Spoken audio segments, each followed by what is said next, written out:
It's Ben Q from Supertech Electronics, and we're going to remove a stereo head unit from a Mazda CX7. Okay, so the tools you'll need today is a Phillips screwdriver, a plastic spudger, and a 10mm socket. Okay, we'll get started. Ours is already loose for video purposes, but you'll need to get your spudger in there and remove this piece. It is on clips, and we'll just put that out of harm's way. And the same with this one, you need to get your spudger in there and pull it this way, being careful not to hit yourself in the head with it. Okay, we'll just put that out of the way.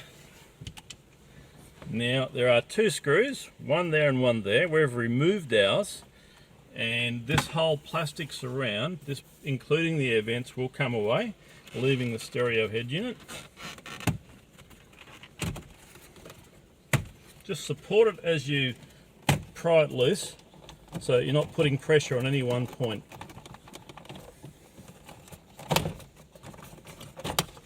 Okay, alrighty. At this stage you may want to just unplug these 2 points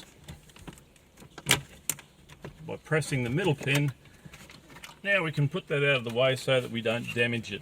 Alrighty, at this stage of the game we've got 1, 2, 3, 4 Phillips screws and a tricky little 10mm that lives right there. We might just take that out first.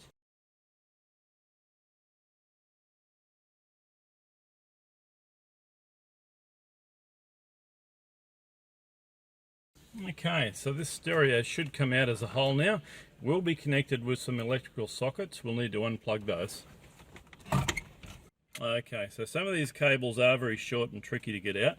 We found that if you removed this bottom section here, which is just held in with 2 cables, you can drop the stereo down and remove the cables. You get better access.